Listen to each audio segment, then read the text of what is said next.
Good morning, everyone. We're just waiting for the room to fill up. Come on in. It's great to have you. Thank you for joining us, everyone. We'll get started in a second. Come on in. Welcome. Thank you for coming in. Good morning, everyone. Thank you for joining us for the PMA-CIBC Summit Series. My name is Chris Markovic from PMA Breather. Thank you for being in the audience today and for your continued support. We're in our 5th year, as you all know. We do our best to keep the topics for these sessions fresh with new ideas and new discussions and new people. So this morning, we have 4 heads of some of this city's and this country's top high-rise development firms that will share some of their perspectives on the state of housing, more specifically in the Toronto area, but across the country as well. We know that yesterday's announcements will have some focus on our conversation, especially with Andy when he opens us up in a second. But at a high level, really quickly before we get started, I'm going to introduce the panelists after Andy gives us his quick little opener. The one thing is, here we are in this market, and one interesting, consistent piece between all 4 of our panelists here is they've been through a few. Think back to, Camrost's days. What was it, Marina Del Rey and Mystic Point and Aldeve, and the same goes for Stafford, Goldman, for Mirabella, and Julie De Lorenzo and Diamante, as well as with Metropia. So with that, it's going to be a good one. Please put your questions into the Q&A, and we are monitoring, and I will pull them up and bring them up at the end. So usually we get tons of them, and I hope to cover as many as we can. Andy, over to you. Thanks, Chris, so much. Appreciate it. Good morning, everyone. And I would be remiss if I didn't begin this session with a remembrance and commendation of D-Day, which was celebrated 80 years ago this day, June the 6th, 1944. 160,000 Allied forces landed on the beaches of Normandy. The Canadians at Juno Beach, which you will know of, many of you have studied it. The Americans at Omaha, the British at Gold and Sword. It was a coordinated effort called Operation Overlord. It was an incredible undertaking, and it led to the liberation, of course, of France over a 77-day period. 4,414 soldiers were killed that day on the beach. 381 Canadians. A total of 5,000 Canadians died within that next 77 days. So when you think about it today, about our freedom and the things that we can express to one another during a session now on the markets in Toronto 80 years later, remember the sacrifice that these people made for us. There was a moment in the broadcast, I was flipping between the American-Canadian broadcast this morning, and on the American broadcast was a young woman, Marine. She was just unbelievable, and not probably out of her 30s, and turned to the veterans behind her on the stage, who were an average age of 100, and said, "You stood watch for us 80 years ago. You stood watch on the beaches of Normandy, and we stand on watch for you today." And I thought that was just a remarkable, remarkable statement. So think about it just for a moment in your passing of this day, how important our freedoms and our democracy are to us, and gives us the ability, and the people on this panel, the ability to succeed, thrive, and our children succeed and thrive in a free and open society. At any rate, okay, with that, let's talk about what's going on in high rise. My goodness, something happened yesterday. It was a rate cut or something. Did I miss that? It was a remarkable moment. That's the first movement downward in interest rate in 4 years, after, of course, the last 2 years of absolutely unheralded precedent-setting rise in rates 10 times. Here are the issues facing the high-rise market, which is going through, we called this, is this a pause or a correction? I frankly think it's a little of both. You're going to see a pause in terms of new product coming to the market for some time. And a correction, of course, is already underway in terms of trying to adjust to the market impacted by these changing variables of interest rate in particular. the issues of these, and I'll do them quickly and as they kind of affect the overall market, and then pass it over to these fabulous speakers we have this morning. Number key one issue, of course, inventory. Sorry, did I lose something there in the broadcast? That inventory right now is the highest level we have ever encountered. We're probably sitting in the neighborhood of around 36,000 units. That's new. That's new inventory available for sale in the marketplace of condos. That's resale on MLS, and a new phenomenon hanging over and growing dramatically are assignments. The existing units that were available within projects across the city that are now trying to be sold before closing. This is something we've never really experienced before, and it's a major factor as a competitor within our own building, for example. So the movement of that inventory, currently we absorbed about 13,000 units last year. We're running now at around 1,000 a month, probably the same pattern for 2024. That's half of what is normal in a 10-year horizon. We're usually well above the 20,000 mark in the high-rise game.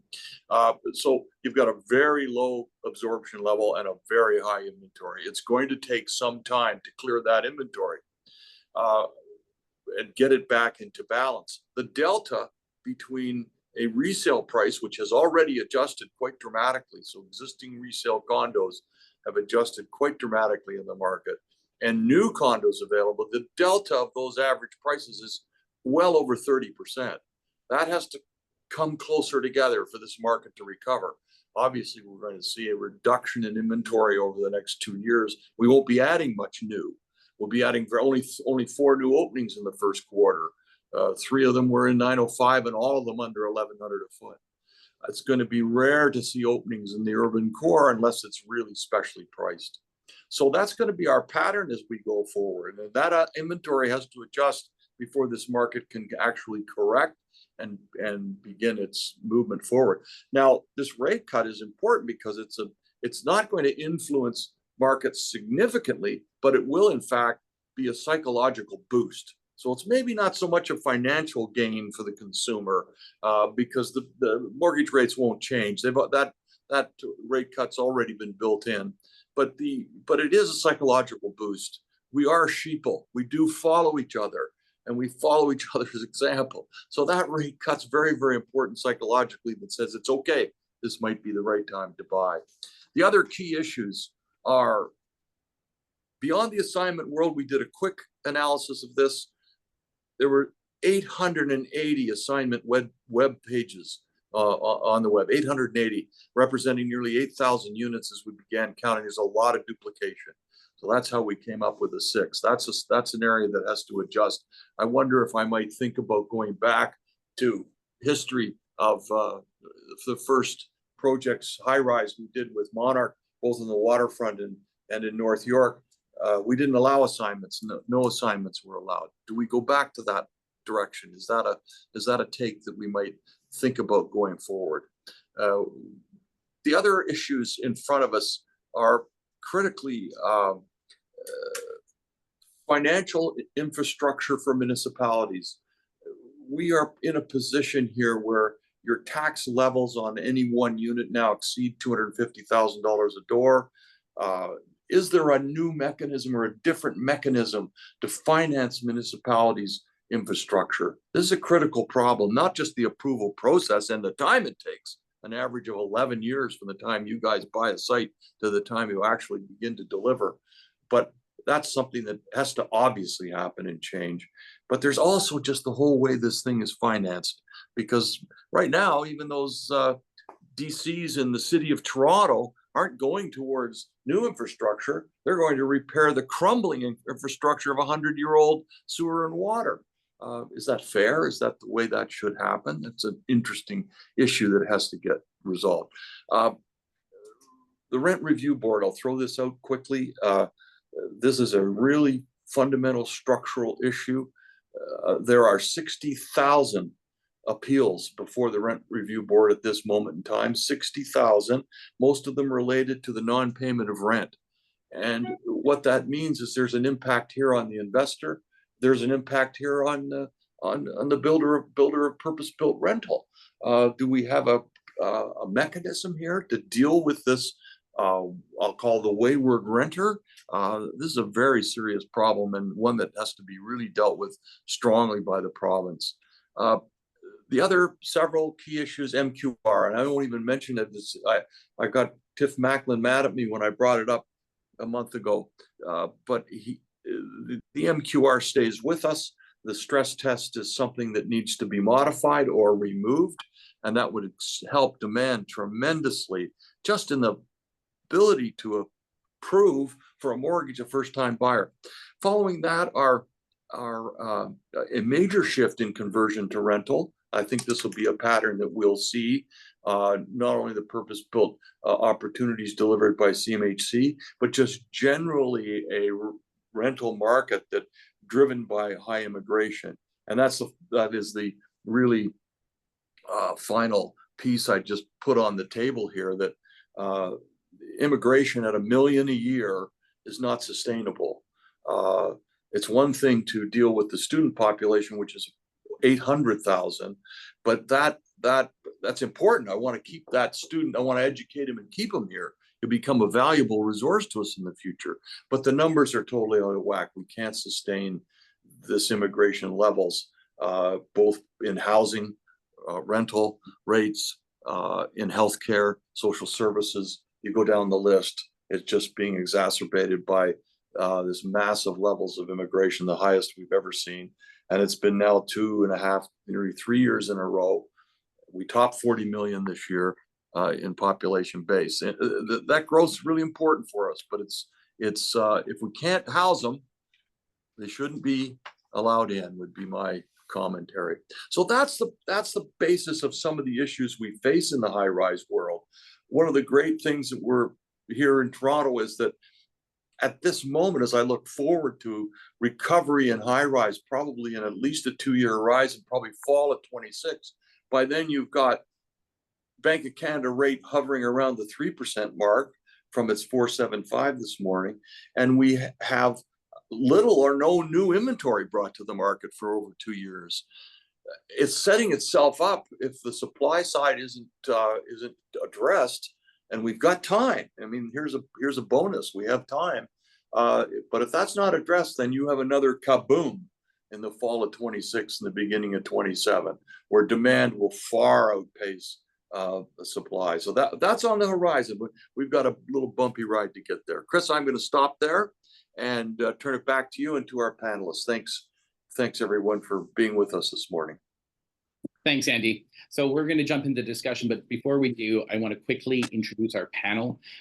So first off, Julie De Lorenzo, who's the president and CEO of Mirabella Development Corporation. I've known Julie and her family and her sister for a long, long time. In fact, I think when One Balmoral was going up, my office was at the corner of Yonge and Farnham. So it goes, there you have it. Julie's been around in our industry for over 38 years. She's a city builder. She's a placemaker, and she's got this great reputation in the 416 for excellence and for best in class.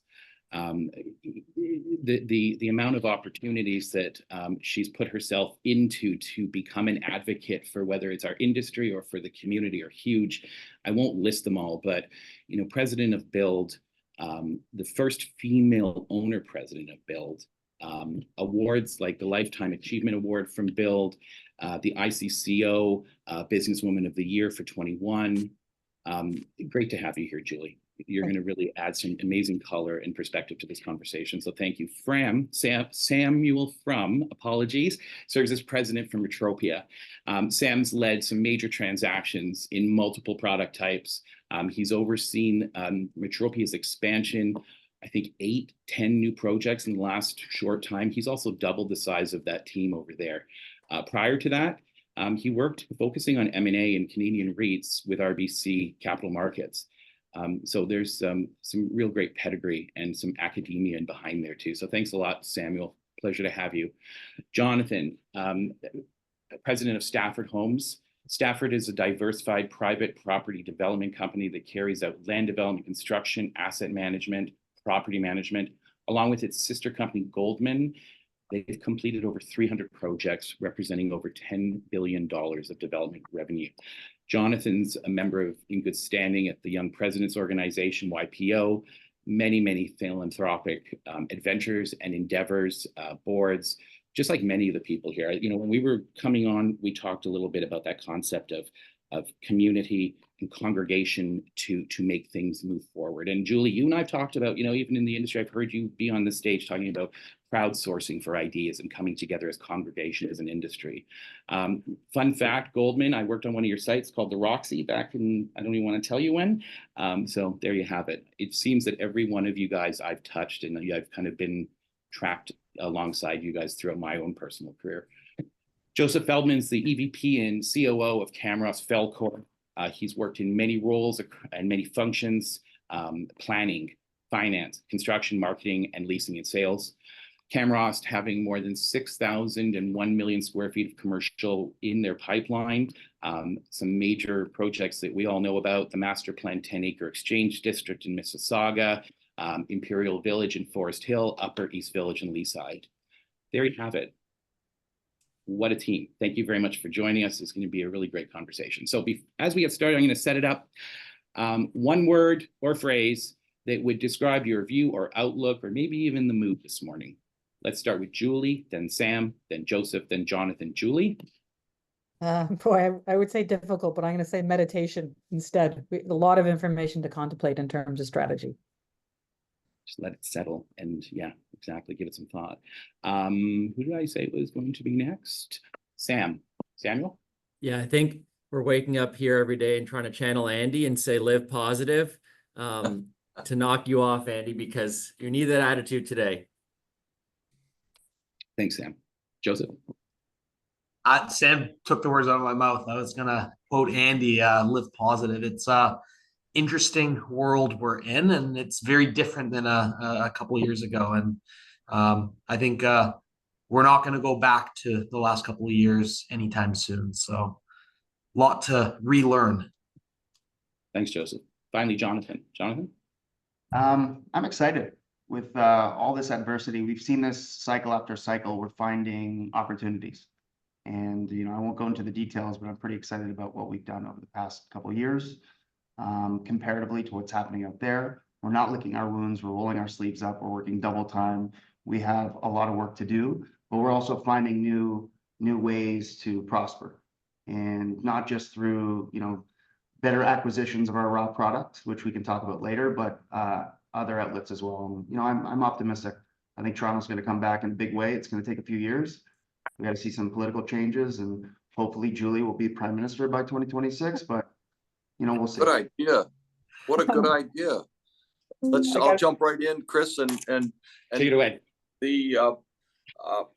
you know, the symbol in Mandarin for crisis and opportunity are the same. That written symbol, they're identical. So in every crisis there is opportunity, and that's a great lead in, Jonathan, to our discussion this morning.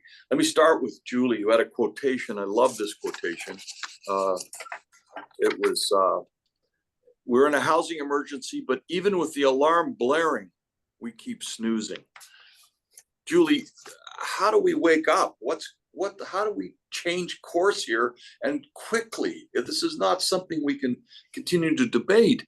The debate's been going on for years, but from the municipal approval process to the burden of taxation, to the financing of infrastructure, what do we do? I'd say this is it's a big boy business, right? So we can't really blame the government for not understanding what we've been saying, because we haven't really been saying it as succinctly as we've been saying it now. The fact that $300,000 on a $1 million purchase is taxes, that's been only in the public media in the last little while. And now people are starting to understand, wait a second, I'm buying $1 million unit and $300,000 of it is taxes. So our industry has to step up and start educating both government and the consumer about what we've been burdened with for a long time. We've been the cash cow for far too long. And unfortunately, it was buffered by lower interest rates. We can't even complain about the interest rate tool being used to slow down the economy. It's a tool that's used for many things. But what it did do is it showed us that the affordability problem was bigger than it actually was. But on $1 million purchase, as I say, if it's burdened with $300,000 of taxes already, that's something that needs to be reconsidered by all levels of government, which leads into my point about where is the money supposed to come from for the infrastructure. Well, we're one of the only places in North America that does not use tax increment financing. Tax increment financing means you don't burden the purchaser with the upfront taxes of the infrastructure. You use the incremental tax base that you're going to get on property taxes to actually fund your infrastructure needs. It's a tool that's used in the United States forever. And so we somehow have to figure out how to get more transparency on these infrastructure costs that are required, get more accountability on where did all that money go, and also show our purchasers so they can also pressure their political leaders as to why am I paying up front $300,000 on $1 million purchase in terms of my purchase price. It's an education process. The silos have to break down where government's actually calling us to ask us how we solve the problem. The positive part about this is that we do know we need the units. There isn't one level of government or one economist that isn't saying that we need somewhere between 1.5 million and 3 million units in the next 6 years. We know we're not going to meet those targets, but like you said, in 2 years, we're going to be very, very busy. Is the burden under incremental tax, does that shift the burden to the existing homeowner? In other words, the reluctance of local municipality will be to shift that burden to all taxpayers as opposed to the new home taxpayer who in fact doesn't have a vote yet and doesn't have a participatory role yet until he moves in. But is that the reluctance by a municipality to use that kind of structure? No, I think the reluctance has been that it's been pretty easy to collect from us for the longest time. And now it's not going to be that easy to collect from us. You're going to see big drops in land transfer tax, big drops in DCs that are being received. And they're going to have to consider that the incremental taxes that we've added, like where has all that revenue gone? On a condominium, I'll give you an example. We have 2,000 residents on 1 acre of land, 700 units. The property taxes have tripled, but we're not using anybody else's security. We have our own amenities. So that incremental surplus tax base was supposed to be redirected at improving infrastructure, not front loaded. So it's really, condos have already been paying their fair share, Andy, because you know they're assessed at market value assessment. It's maybe some of the established neighborhoods that haven't been paying their fair share. What I'm saying is that the increased taxes that we've added should have been going to funding some of these costs. I think it's a great concept. What about the role of the senior levels of government, province and federal? We seem to have this kind of disjointed functionality. No one's really, they say they're talking to one another, but they're not really coordinating their effort. The Housing Accelerator Fund is pounding money from the feds direct to the municipalities without provincial participation. The province is trying to deliver funds directly for infrastructure. Don't we need some kind of centralized focus here that it's all the same tax base, it's all the same taxpayer, and yet we're throwing money, gobs of it, in different directions from different areas without what doesn't appear to be a coordinated functionality. Yeah, I agree. I mean, at very least, there should be task force from 3 levels of government trying to understand how the taxes can be removed from the purchase price. Thank God recently the federal government acknowledged that development charges were a burden. But again, then the municipalities fairly say, well, where are we going to get the money to actually fund the infrastructure? So the most recent gesture from the federal government to send money down to the municipal level is fine, but we'd like to see some accountability on that. You know, if you look at your property tax bill in Florida, it actually lists every single public works project that needs to be done. And as a taxpayer, you can say, wait a second, wasn't this done 3 years ago? And you start getting involved in saying, where is the transparency on these infrastructure costs? What have we done with all the increased tax base, and what do we really need in the future? And then those transfer payments can be specific. That's an interesting comment, just in accountability. When you see how the efforts you have to go through to get an approval process, from environmental assessments to you name it, and adding on top of that the world from planning to archaeology to you, it's unbelievable, the list. But at the same time, there appears to be no accountability on the financial benefit to the cost benefit analysis of the municipality, and the financial impact on affordability for housing. There's no affordability measure being taken in the housing world. It's something that probably should get added to the equation as we go through. Is that fair? I absolutely agree. I think our industry is at a turning point. The one thing I said a couple of days ago when I spoke is that every time we've had a downturn, some very good things have come out of it. I know that sounds, I've been in this 40 years, as I've said, 82, 89, 2005, I can list all these times. We came up with many innovations. Like I was giving the example recently, if we didn't have the cranes coming from Europe, we'd still be in walk-ups. If we didn't have the retrofits of merchandise building, we wouldn't have inside bedrooms, which have allowed us more design opportunities. So we've got a lot of, I mean, it's redundant to say we've got a lot of work to do. We're one of the most productive, efficient, high quality industries in North America. It's going to be unfortunate to lose that momentum, but when we come out of this the other way, hopefully we've implemented more best practices. Julie, I wanted to bring in the flying form construction, but I didn't, so you mentioned it there a little bit. If it's okay, I'm going to switch over a little bit now. Sam, let's switch over to the current state. I'd love to hear your perspective, some of your experience on some of your most recent high rises. But before you answer, just here's a chance to share your thoughts and pick up a little bit where Andy and Julie left off quickly, if you'd like. Sam? Sure, thank you, Chris. Agree with what Andy and Julie are saying, and I think one of the biggest areas for relief in our industry on the cost side is certainly taxes, and it's not going to come from the hard costs, and there's a small amount that can come from land, but a big number from taxes. On the market, today's market is as Andy alluded to, sort of non-existent. Unit sales are few and far between. At Metropia, we're very lucky. We have somewhat of a unicorn of a project in Markham, which we call Union City. 3 towers, 1,360 units, where we're 95% sold out. And we launched that in middle of 2023, one building after another, April, May, and June, and sold these over 1,200 units in quick order. But that's not the norm. And that project alone represented over 10% of the market in 2023. In 24, there has not been a project launch that's had really what traditionally over the past 10 or 15 years would have been defined as success, coming close to a construction financing threshold. So there's not many sales to come by today. So we're very happy with how 2023 went for us, but as an industry, the sales volume's way down, and there's as Julie said, a lot of innovation we're going to have to come up with if we want to get transaction volumes anywhere close to where they have been. Thanks, Sam. Andy, Joseph, you're up. Joseph, Camrost has been very successful in this business for many years and has led the market in very specific areas, particularly like that Exchange District in Mississauga. But you've done a high-end luxe in Yorkville, the mid-range in Leaside, and you've had tremendous innovation, I think, both in terms of product design, which is hard to do in high-rise. We're often dealing with a product box. And once I've done kitchen and bathroom, what else can I do?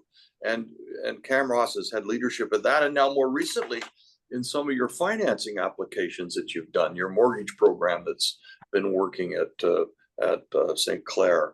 And the question really is about innovation and creativity and product type. What's Camrost doing and where are we headed? How do we get better at what we do? It's interesting because over the last 10, 15 years, you look at the industry as a whole, and it was like the regression to the mean. We've gotten really good at selling to investors. So no matter what submarket you were selling in, you were selling investor type product. Because the reality is, it takes 5 years to build this stuff, or 3 to 5 years. And anyone buying, whether it be an end user or an investor, they're speculating. So we've gotten really good at designing investor type product across the board. Yet when you actually look at what works on the resale side of things, when the unit is occupiable and who's actually living there, that's where Mississauga is different from Leaside, which is different than Yorkville, which is different from downtown. And that particular sweet spot and size, that the size of kitchen. I mean, Yorkville is more conducive to smaller, compact, more investor type unit just based on the transient nature of what's being built there versus Leaside, larger, more end user, downsizer suites. You need pantries in every suite. You can't do the typical 5x8 bathroom. You need to do a 10x10 bathroom that has a double vanity in a lot of the suites, because that's what the Leaside downsizer is looking for. So I think we're going to be going back to designing for the local area.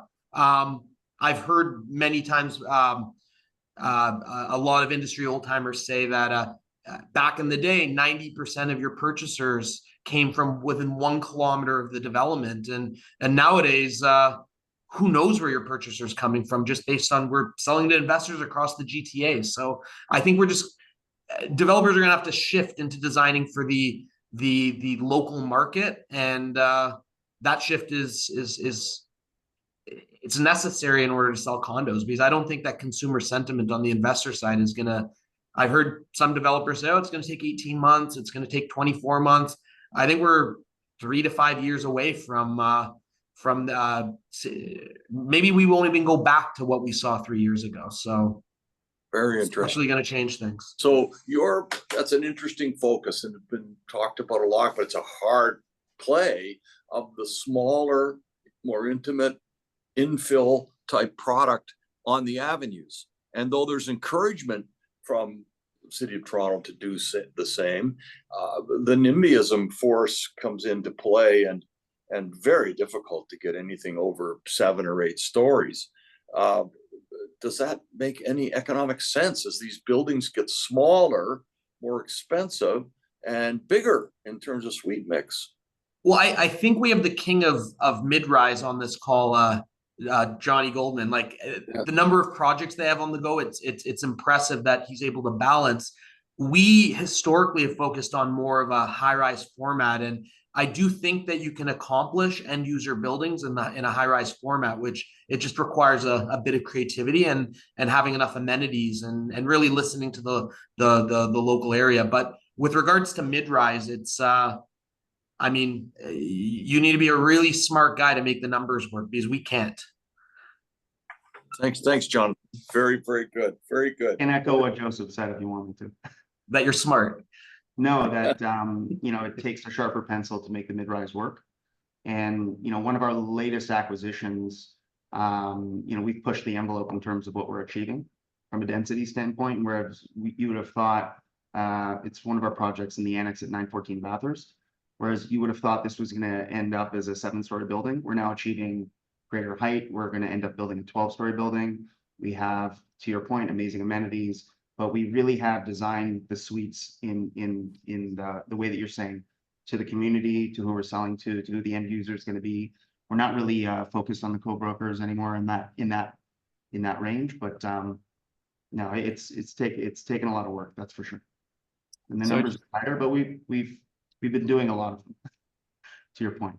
So really good, Johnny. Land trays, let's talk about that a little bit, because it's a nice segue. Thank you for jumping in. I think we have a hunch on what's going on with the land. I'm curious as to what your take on it is. What kind of raw material or land are you walking around on these days? What's your checklist? And a couple of years ago, we would go and everybody would be bidding on the same thing. It was a public process, and it would just get bid up, bid up, bid up. People were buying into these deals. They were using financial mechanics and lying to themselves in order to make it work.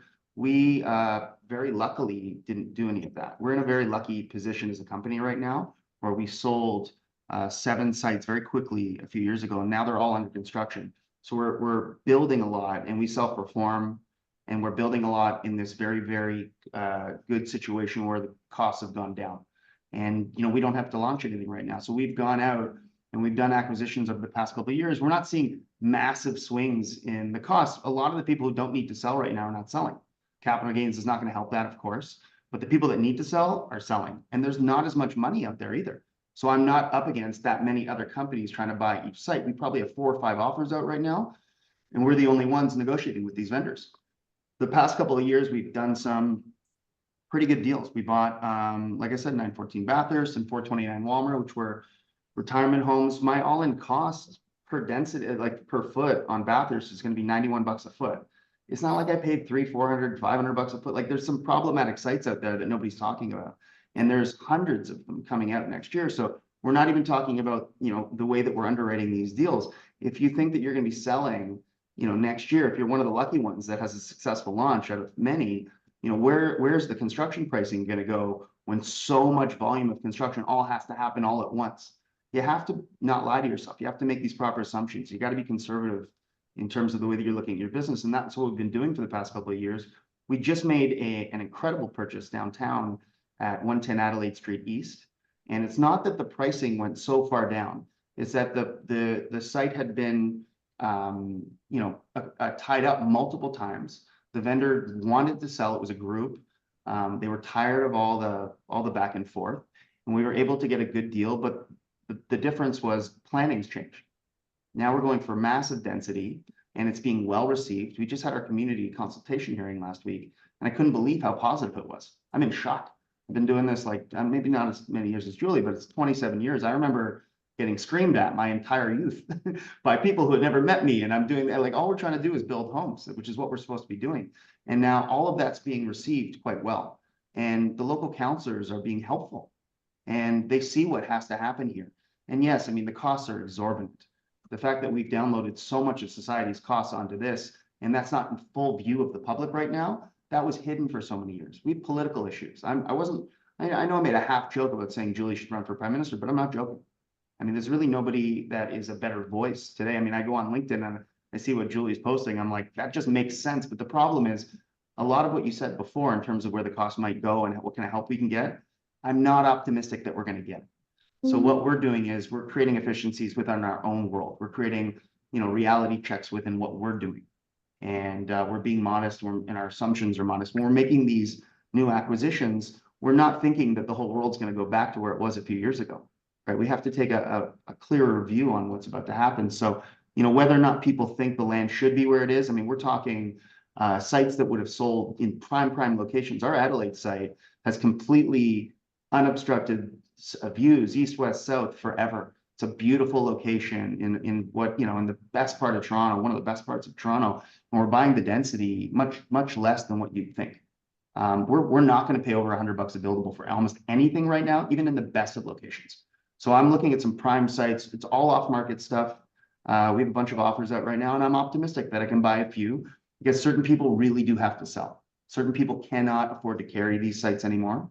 And that's an opportunity, like I said before, that, you know, you don't see in a long time. I've lived through a few of these downturns. I lived through a brutal one with my family. My father, what he dealt with in 1991 was horrifying. It was just a different world. We're not seeing that right now. A lot of people have more financial strength. A lot of the companies out there really aren't in trouble. But, you know, at the end of the day, we haven't seen the worst of it. I don't want to be negative. I'm trying to be Andy positive, but we haven't seen it yet. And so that's the only thing that I'm a little troubled by is that people don't know the real details of what's about to happen. You know, and starting in 26 and 27, I'm pretty sure not many of the condos that were sold previously are going to get appraised at the same price that they were purchased at, which is going to be a problem. And so fine, interest rates are going to go down. They got to get rid of the stress test. They have to just be friendlier and we have to help each other. And I don't think the current government's really cognizant of the details. And maybe Julie, you're saying that, yeah, it's not really their job, but we can't educate a group who really sees the world differently than we do. And, you know, I think that a lot of the policies that have been put in place are great. I love immigration. You know, we're a country of immigrants. I mean, everybody, but we need to take care of those immigrants when they come here. We can't just put them, like they're still sleeping. There's immigrants sleeping on the street outside of Richmond and Peter of the shelter. Like, why should you come here from another country? Because we're supposed to be better than that. And I don't want to get into those details, but that's what will solve the problem. At the end of the day, we desperately need to build more housing and it's got to figure itself out. But I'm not just going to wait around for the government to save us because I don't think they're going to. I think Jonathan, is your part of your solution here is improved or increased densities, and you're able to get that today when you wouldn't have got that even a couple of years ago. Well, I hope none of the vendors or brokers that causes all the, no offense, I'm a broker. I come from Colliers as a young guy. I've been 23 years licensed, but you know, we all know that for 10 years, if you owned anything, you had 10 brokers all in your ear telling you that the site was worth way more than it was, a raw piece of land was worth what it was, fully approved, you know, without any risk with this and that. And like, that just caused real problems. There's people that bought into that direct comparison approach of purchasing real estate, and we just don't do that. When we underwrite a site, we do it uniquely, and there's so many details that go into whether or not we like or do not like something. It's not just that something is something per foot. Bathurst is special to us for a completely different reason than the price we're in per foot. Our Walmer site is unique. I wouldn't be launching something next year, and we're not supposed to launch it this year, but I'll be launching it next year. It's the highest end product in a building with no inclusionary zoning. And like our Adelaide site, again, it was a different scenario. It was already, you know, they had already made the application. We just made a redraft of the application. We're not susceptible to IZ. We're not susceptible to the new Toronto Green standards. People are unaware that TGS 5 is going to come out, and you'll never see a balcony in Toronto again. Like literally, they don't realize that the city is deleting balconies, deleting a lot of the glass. You're not going to have a lot of natural light. We're changing the entire landscape physically of what we're allowing to be built in Toronto. And it's not just like, we have to get back to the basics of trying to make people happy. Are all of the traffic obstructions good or bad for the city? I mean, you're sitting in traffic. If John Tory was supposed to come in and fix traffic, all they did was make it infinitely worse. So if you're downtown Toronto like we are, all we're seeing is these frustrations. It's more than just housing and the cost and this. It's the entire city. It's the entire province that we have to worry about, and the country, Julie, the country. So, you know, there's a lot of details at play here. We like certain sites of ours for very specific reasons. We like it based on who we're going to sell to. The demographic of who we're selling to on Walmer has money. These are, you know, on average, you'd say it was a mid-70s couple that lives in a big house already that they're going to sell. This is not the starving youth of Canada now. This is not the middle class. This is not the investor base. We know that we're selling homes to people that are side sizing and who have secondary locations as well. So what we're really focused on is providing the best home at, and, you know, the best features and to make spaces and places that improve people's lives, but also do it at a reasonable price. None of our sites have to sell for too much money. Jonathan, yeah. Let us move on to our other speakers for a minute. I'm just going to turn it back to Chris and perhaps move to your bigger, broader question on product innovation. I'm wondering if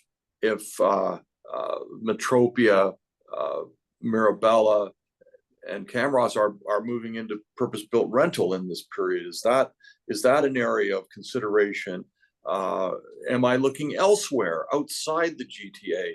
To adjoining communities from Barrie to KW to even the far reaches of Kingston. Am I looking into the US market? Where does our panel kind of think about that kind of application? Chris, I don't know who you want to start with, maybe Sam.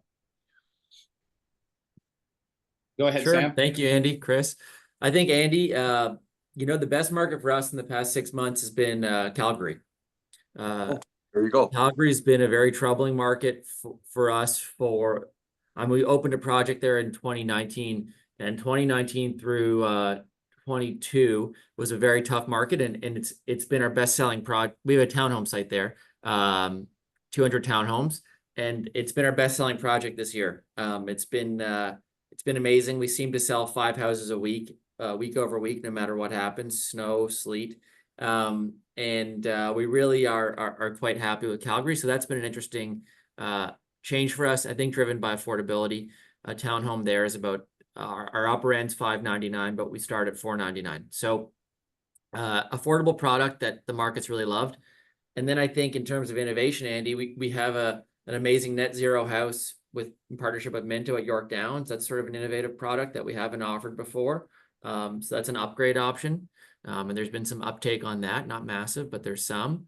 Net zero carbon emissions, it's certainly expensive, but there is demand. And in terms of any other product innovation, I know Joseph was talking about building suites for local specific locations to cater to end users within a kilometer radius. And I certainly hear Joseph on that, but if that's where our market's going, our industry's going, I think it's going to be a massive downsizing of our business, because without investor buyers, I think it's really hard to achieve scale. So that's you know, a really troubling forecast from Joe. And if that's true, I mean, we'll certainly be able to pivot and cater suites that way, but it'll be a remarkable change from the status quo. So we'll see which innovation happens, but there's a lot to study over the next few months. Well, it's interesting because I wholeheartedly agree. The investor has been the engine that's driven our industry, and when you have the federal government attacking investors for ultimately speculating and getting housing built, it puts the onus on the development community to, like, you look in New York, every developer is a spec builder, and whether it be spec to ultimately sell or spec to ultimately rent, I think that our industry is going to be going in that direction, because until consumer sentiment is back, we're going to have to take bigger risks, and we're going to have to invest in areas and build the right product. So that's just the reality of where the market is. And I genuinely think that the only way that investors are going to be coming back is if there is a way for us to get our pre-com prices closer to the resale market. Right now, there's too much of a gap, and it's as Julie was talking about up front, it's primarily taxes. And Andy, you were talking, it's taxes is probably why it doesn't work in Ontario, but in Alberta, projects work. Yep. So, Julie? I think you're going to see a whole different perspective on sites. I've heard different. First of all, I'm really impressed to be with this younger group of leaders with incredible institutional memory. It's one of the most hopeful things I've seen in a while in our industry. Incredibly dynamic, and I'm really looking forward to following what everybody's doing. But I'll tell you a really interesting anomaly that people forget. Like when I did Balmoral, we had no sales for months on end. When I did Phoebe on Queen, we had no sales for a year because we were competing head on with a Concord 8X project that was priced differently. So we've been there before in some ways. And I remember thinking, well, why am I opening up a sales center if I'm going to get like 2 or 3 people at a time? What we didn't understand is what we were doing is reestablishing relationships that we didn't have. You may have had the first 6 months of people coming in and not doing anything, but then they were the 30 sales that you booked the next month. So it's really reestablishing relationships with people who are our buyers. There's no question that the investors are sitting on the sideline, but I think the investors are tracking that they understand very well that the need is there and that we won't be producing housing for the next couple of years. And that will mean that we're going to have a shortage. It's exactly like too much and then not enough. And that's what will happen with our pricing. I don't think we'll be able to mobilize as quick. So there'll be a lull because the financial community has been quite spoiled with getting all these pre-sales before they allow us to start. So why would they be quickly going to allowing spec building? Not likely. So new sources of revenue to get the spec building done, or we're going to have to understand that there'll be lower pre-sales. Let me talk about locations. I used to be like the mama of Yonge Street, right? Everything I bought was up and down the same corridor. And then I thought recently, I was shocked to hear that a penthouse at the Bloor and Yonge project resold at less than a penthouse at Mirabella at Lakeshore and Windermere. And I thought, well, I don't understand. And when you dissected it, it was the wrong size in the right place in one occasion. And in my situation, it was this whole new movement to not necessarily needing to be at a certain intersection anymore because you're working from home 2 to 3 days a week. So that market has changed, and I'm not sure it's going to be reversed so quickly to make people go back to the office. You've got unions fighting the government when the government asks for people to mandate 3 days a week in the office. So there's a mentality that says, I'm not necessarily going back to a certain core that I had to work near, and satellite locations may become the A locations. So I think we got to keep that in mind, that the A locations of yesterday are no longer necessarily the A locations of today. Julie, Sorry, the queen of design, the mama of Yonge Street, right? You know, I think when I think of you, I think, you know, you drive through the city and it's like, yeah, there's Julie, right? There's an aesthetic and there's a bit of a mark. So, you know, with that and, you know, the years of projects behind you, what's the trend in aesthetic, in spec, good design, good city building, legacy building, and some of the projects that you're working on, some of the stuff that's coming out? What can you share with us a little bit of some of the stuff that's getting you excited? I'd love to. And a few things, like I went to Joseph's building this morning and I was like, I left saying, I'm so proud of you. Like I haven't had a chance to speak to you, Joseph, but well turned corners, well done work. Sam, I know the project that you did I sent my team out there, the students that I had, to study those incredible sales numbers that you had being near a university campus. See, these are all completely new locations that we wouldn't have thought before. Jonathan, I love the work that you've been doing in terms of mid-rise, and I know how hard mid-rise is. I'll tell you what I did. Every time there was something off in the market, I would get on an airplane and go to the MIPIM in France. And you're going, okay, that's really nice, Julie. So much suffering going to France, but it's the largest real property conference in the world. And I remember going there in 89, 90. And I remember thinking, gee, there's certain pockets of the world that aren't suffering like we are. We have a problem that we put this blinder so close to our face and we get the momentum and gets a little bit down, but it's really just a time issue. This is going to correct itself. And these innovative ideas, like Balmoral's design, came from a project I saw in Paris called Passy Place. Not because we don't have great designers here, because there had never been a Main Streets project, if you can imagine, in Toronto. And in order to do a Main Street, I had to convince people that Main Streets reminded them of Europe. So I don't think we're going to have super tall buildings anymore. I think we're going to start to look at different unit layouts. I'm looking at some suites in Japan, for example, higher volume, smaller footprint, because they have a loft bedroom on a higher plane. So if you go on Instagram, they've got these fantastic cabinetry solutions to small spaces that will blow your mind in terms of how to lay out rooms a little differently. So we are going to see that kind of physical innovation. There'll be innovation in different locations. At the same token, I think the cities and the municipalities are going to be completely shocked when the taxes dry up, and they're going to be at the table sooner than we think. When they start to see that sales are down 90% and there won't be the LTT and there won't be the DC revenue, I can assure you in a year, there'll be economic development initiatives will be invited back. I wish they didn't have to wait for these dramatic swings to call us in, but I see that coming pretty soon. You know, I want to stay with you for just 1 second. I'm looking at the clock and we're getting ready to wrap this up, everyone. But, you know, you think back to previous market cycles, go back as far as you want. What's back there in that vault that you think that maybe we might have moved away from, shied away from, or even shed? What do we need to bring back to this industry, Julie? Whether it's... I remember when I opened up One Balmoral and not very many people walked through the front door, but we had a stunning sales center. And I remember somebody called Susie Widgerson, and I don't know where she is now, but she was the guru of marketing of condos in the day, walking in saying, well, you don't have the right coffee table books on the coffee table. I'm going, okay, you don't have perfume in the, you know, it was all like, know your clients, make them feel comfortable. They're going to feel really uncertain because the market's been volatile and they want to feel that sense of security on someone's going to deliver. Look at these legacy families and these legacy companies on this call. Amazing people with great track record.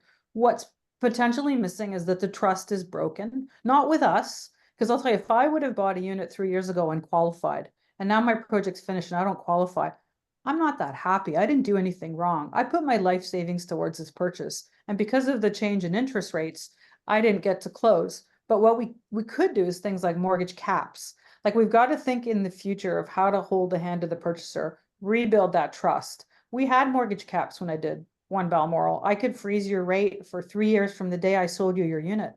So new projects will have to regain the confidence and the stability of the industry, and our clients will have to trust again.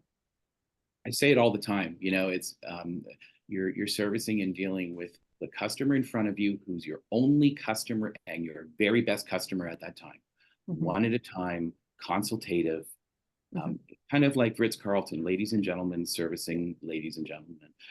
Andy, you know what? I'm going to pass it over to you for the innovation, creative idea question to run through the group, and then we're going to do our draw.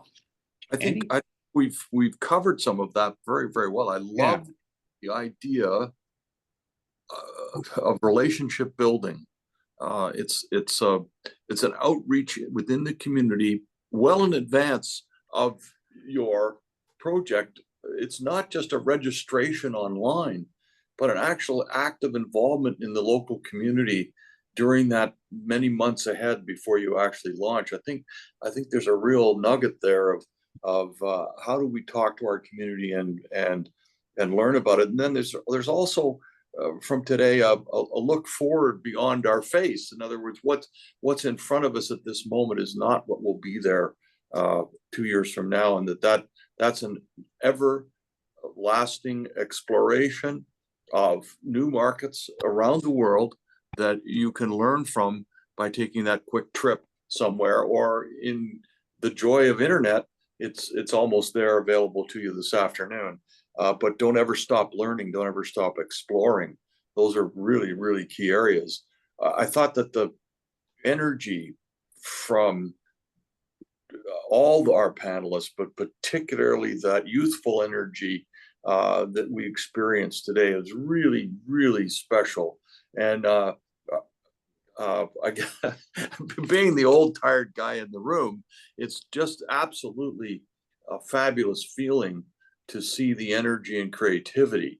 This is only a pause in the marketplace. This is only a period where we've, yes, been through it before, but every single time we'll come out of it better and more innovative, creative, stronger than we ever have.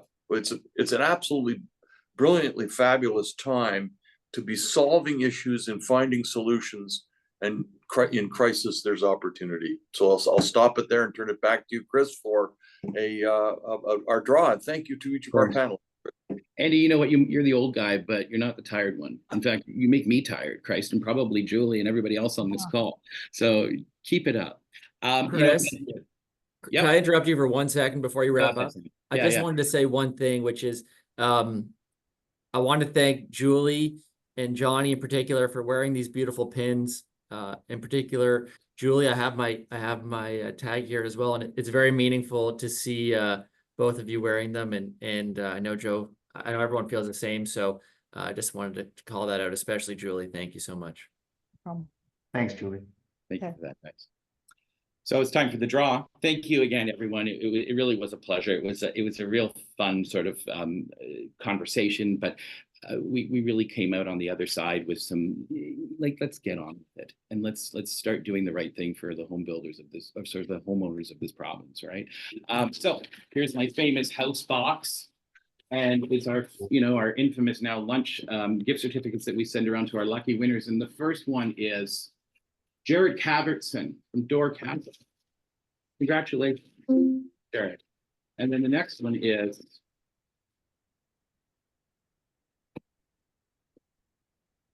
I'm gonna apologize, Mia from Hirsch and Associates. Lovely to have you both on the call. Wonderful to see everyone again.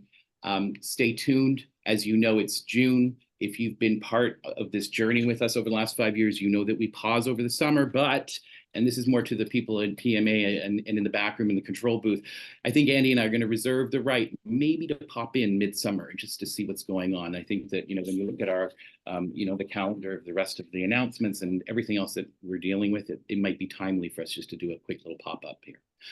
Ladies and gentlemen, thank you so much for sharing the hour with us. Enjoy the rest of the week and the weekend ahead. Thank you so much. Bye. Thanks, everyone.